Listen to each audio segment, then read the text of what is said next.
a young boy named Kai bursts into the Adventurers Guild in Cremonia, desperately searching for someone to help his village. Unfortunately, all the high-ranking adventurers are already out doing other quests. Despondent, a girl in a bear outfit named Yuna appears before him. Yuna then goes to exterminate the Black Viper alone and manages to defeat it. The villagers have a party in her honor afterward. Yuna enters the game and is asked to choose one treasure box as a gift item based on her total hours of gameplay from the past year, and she ends up choosing the KUMA set. After entering the world, she is shocked to find herself wearing the bear equipment, as well as her level goes to level 1, which she thinks was a bug before she gets a mail from God that states she has been sent to another world. After beating the wolf that came to attack her, she ended up saving a girl named Fina. Their story continues until Yuna goes to exterminate a tiger wolf in the forest and ends up saving Fina's life once again from the tiger wolf that came to attack her. Afterward, Yuna and Fina become partners. At the guild, after Yuna finishes her hunts for Fina, a man named Lance confronts her for defeating Deborane. Later, together with Lorena, a magician in Deborane's party, Yuna heads off to subdue 50 goblins. However, when they reach the forest, they find out that there are 100 goblins, and even a goblin king in the area. Yuna then exterminates both the goblin horde and the goblin king alone. After finishing the quest, Yuna gains a new skill that allows her to summon familiars with her bear gloves. Afterward, together with Fina, Yuna rents a plot of land to set up her house that includes a faculty for Fina so she can use it for monster harvesting. Meanwhile, it is revealed that a young girl was watching them from behind a tree. Yuna arrives at the guild with the Black Viper. After the other guild members harvest it, Fina shows up at Yuna's house later that day where she gives her the Black Viper's mana gem. Yuna then notices that Fina has a cut on her hand and she uses her magic to heal it. The next day, Yuna is summoned to the guild. Receiving a request from Cliff Fosteros, the feudal lord of Cremonia, Yuna reluctantly accepts it. When she arrives at his house, she spends the next day hanging out with his young daughter, Noor. Afterward, when Yuna heads home, she finds a despondent Fina, who tells her that her mother's illness has gotten worse. At Fina's house, Yuna attempts to heal Terumina with little success, realizing that she has to use her magic differently. Yuna successfully cures Fina's mother's illness. After Terumina recovers from her illness, Yuna uses her new bear transfer gate skill to transfer to Kai's village to get some eggs. The next day, Yuna is out buying lunch when she sees some orphans waiting for leftovers. She then heads to the orphanage where she learns that the feudal lord has stopped supporting them.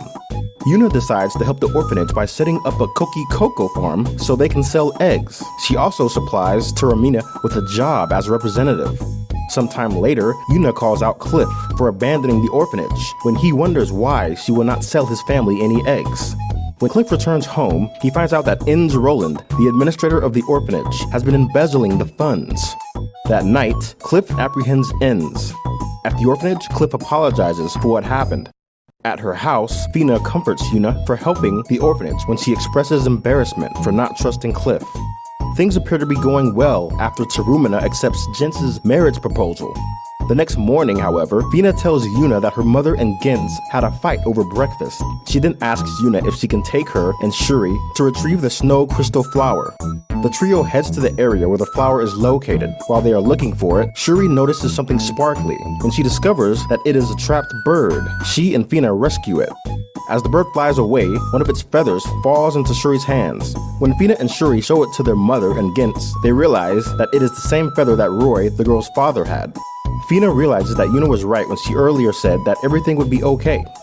Later, Fina and Shuri are at Yuna's house when they help her make pudding. The next day, Yuna gives everyone she knows some pudding. While Cliff is enjoying it, he asks Yuna if she can take Noor to the royal capital. Yuna and Fina arrive at Cliff's house to escort Noor to the royal capital. As they are traveling, Yuna and Fina reveal to Noor how they met, while Noor reveals that her mother and older sister live in the royal capital. Yuna then decides to stop and rest while she cooks for everyone.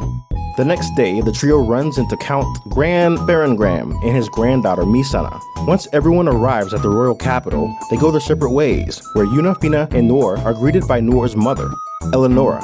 Later that day, Shia arrives at the house. When she becomes skeptical of Yuna, Eleonora proposes that they have a sparring match, which Yuna wins. At dinner time, Yuna gives Noor, Shia, and Eleanor some pudding. The next morning, Yuna and Fina buy some groceries. That night, Yuna cooks some cheeseburgers and fries for everyone. It is then revealed that some mysterious figures are lurking outside the royal capital. In the past, a man swore vengeance against the king. In the present, Yuna gives everyone some pizza. Noir then asks Yuna if she can take Fina and Misna for an errand tomorrow. The next morning, Eleanor shows Yuna around the castle, where she meets the princess, Flora. Meanwhile, Noir takes Fina and Misna to pick up some membership cards for the fan club she is creating. That night, a mysterious figure heads to the royal capital. The next day, Yuna, Noir, and Fina find out that people have been attacked in the northern forest. When Noir realizes that her father will arrive in that area, Yuna volunteers to pick him up. Later, the mysterious figure, who is named Gulzum, confronts the king while he is talking to Eleanor. After Gulzum reveals that he has gathered an army of monsters, the king summons Sanya, the master of the Adventurers Guild. Using her magic, Sanya reports that Yuna has defeated Gulzum and his army. Once Yuna and Cliff reunite, Yuna is summoned by the king. Afterward, Yuna meets up with Fina and Noir again. At the king's birthday celebration, Yuna's pudding is provided to the guests. The next day, Yuna and Fina decide to head to the bakery before they go home. When they arrive there, however, the owners, Morin and Karen, reveal that they are losing it because they borrowed money from a shady place. Later that night, Yuna decides to hire them for a shop she is opening in Cremonia. In Cremonia, Yuna hires Telmina as the manager. Furthermore, when Morin and Karen arrive in town, Yuna reveals that she is turning a noble's mansion into the shop. After employing the orphanage as the staff, Yuna names the shop the Bear Haven, which becomes a huge success. Once the shop closes for the night, Cliff and Noir show up, and he reveals that he apprehended the individuals who gave the illegally exorbitant loan for the bakery. When Yuna hands the document to Morin and Karen, they decide to stay in town. This decision puts Yuna in a happy mood. Yuna is heading towards the port town of Melilla to eat some seafood when she encounters a couple who has collapsed in the mountains. After she rescues them, Damon and Yura reveal that they were heading to Cremonia to buy food because the town has been terrorized by a kraken and a band of thieves for a month. Once they arrive in Melilla, Yuna decides to help. She then heads to the Adventurers Guild, where she meets the guild master, Atla. While Yuna donates food, Atla reveals that the guild has been busy dealing with all the problems. The next day, the town has plenty of food again, thanks to Yuna. Yuna and Alta later have a conversation about the Kraken. That night, Yuna deals with two intruders who are a part of the band of thieves. She then heads to the thieves' hideout to take out the remaining members.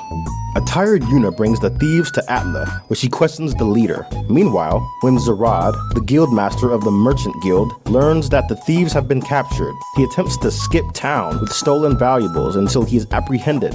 Afterward, Yuna heads to the restaurant and she cries tears of joy when she eats a Japanese meal. She then decides to take on the Kraken when she discovers that the restaurant will get more ingredients from the country of Wa. Yuna struggles to come up with a viable strategy to fight the Kraken. Yura later invites Yuna to her house as thanks for saving her and Damon. While she is eating, Yuna figures out how to deal with the Kraken. With Atla's help, Yuna corners the Kraken. She then uses her fire magic to finally defeat it. After this happens, Atla carries an exhausted Yuna. Yuna has finally defeated the Kraken and is returned to Cremonia. Excited to see Yuna again, Fina runs to the entrance to pick her up. Once Yuna came back, Fina wants to spend time with Yuna alone more often, but Yuna says that she has many other things to do after coming back. Fina understands that Yuna has a lot of work to do and lets her go, but she also starts to unconsciously feel jealous and lonely without Yuna. Alone in Yuna's house, Fina continues to harvest the meat, and Noir drops by. Thinking it was Yuna, Fina rushes to the door but was slightly disappointed that it was Noir. Noir advises Fina to be more aggressive after seeing her a little down, and leaves a letter for Yuna. After Yuna comes back, Fina decides to take a break to hone her harvesting skills. Without Fina the next day, Yuna also starts to feel slightly lonely. A few days later, Noir drops by again and sees Yuna down too, so she gives her some advice. Meanwhile, Fina continues to sharpen her harvest skills, but Gintz asks if she is only doing this because of Yuna. After that, Yuna takes Fina to the forest where they met and tells her she came from somewhere far away, and tells her how she didn't care about her relationships with others until she met Fina. Fina tells Yuna that she wants to be by Yuna's side more too. Thanks for watching. If you enjoyed it, be sure to let us know by leaving a like, subscribe for more stories, and check out other stories here. I am Joe Shu, and you can catch me on my channel, Retro Sick.